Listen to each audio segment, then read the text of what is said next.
Hi అండి, welcome to RR collection అండి. ఇప్పుడు నేను మీకు మటను పందిరి చిక్కుళ్ళతో కూర చేసేది చూపిస్తానండి. ఇది ముందుగా మటను కొద్దిగా కడిగి శుభ్రంగా కొద్దిగా ఉప్పు పసుపు వేసి ఇలా నానబెట్టుకున్నానండి. మనం కొద్దిగా లేటుగా వండుకున్నా కానీ ఏం కాదని అట్లా చేస్తాను. ఇది వచ్చి ఇందులో మనం కుక్కర్లో వేసేస్తానండి.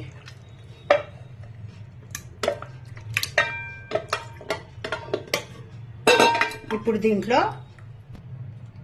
దీంట్లో టమాటా, ఎర్రగడ్డ,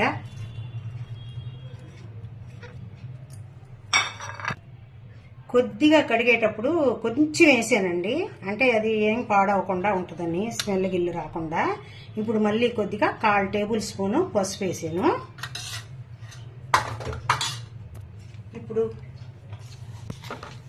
ఇప్పుడు కొద్దిగా దీనికి కర్రీకి తగినట్టు ఉప్పు వేసాను, సాల్ట్.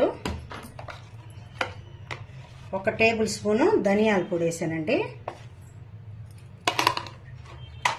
తర్వాత దానికి సరిపడా 1.5 టేబుల్ స్పూను కారం వేస్తున్నాను. ఇందులో 1 గ్లాస్ వాటర్ పోసేసి ఇది మనము పొయ్యి మీద పెట్టి 1 విజిల్ రానిద్దామండి. ఇప్పుడు మనము పొయ్యి మీద పెట్టేసి 1 విజిల్ రానిచ్చుకుందామండి. ఈ పందిరి చిక్కుడుకాయలన్నీ మనం ఒక గిన్నెలోకి లాగేసుకొని కొద్దిగా వాటర్, కొద్దిగా దీంట్లో కూడా కొంచెం ఉప్పు పసుపు వేసుకొని పెట్టాలండి. కొంచెం జాలు వాటర్,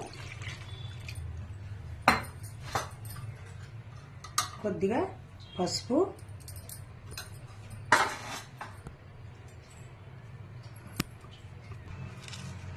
దీనిలో కొంచెం సాల్ట్ వేసుకొని మనం ఇది సపరేట్గా ఉడకబెట్టుకుంటాం.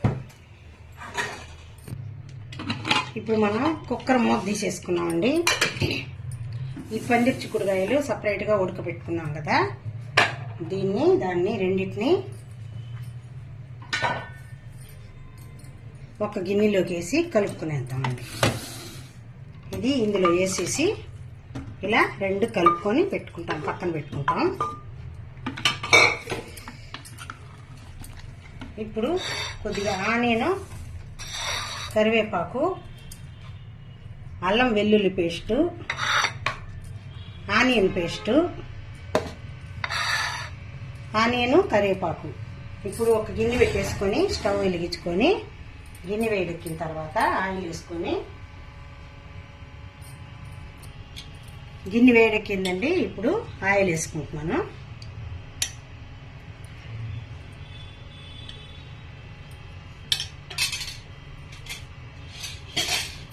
ఆయిల్ వేడెక్కిస్తే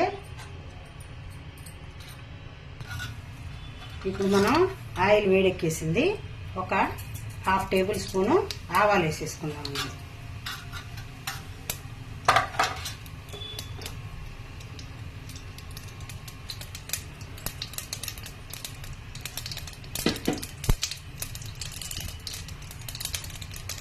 ఆవాలు వేగుతున్నాయి. మనం ఆనియన్, కరివేపాకు,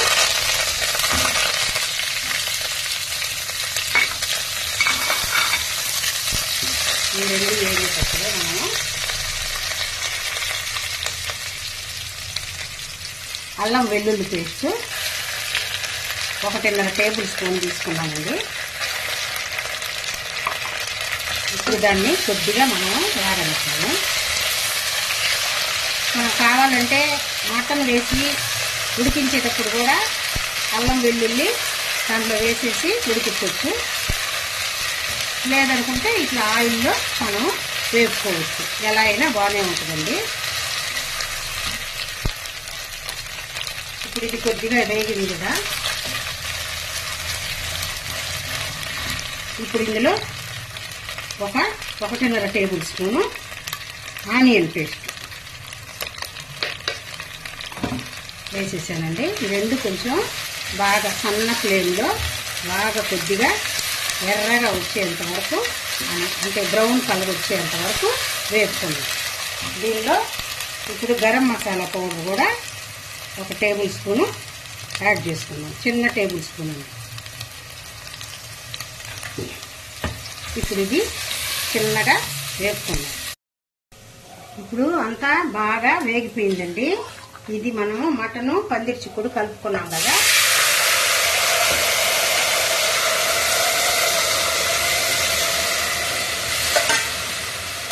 ఇది మనం ఇందులో పోసేసి ఇది ఇప్పుడు దగ్గరకు రానిచ్చుకొని మనము ఉప్పు కారం చూసుకొని దగ్గరకు రానిచ్చుకొని తీసుకోవటమేనండి.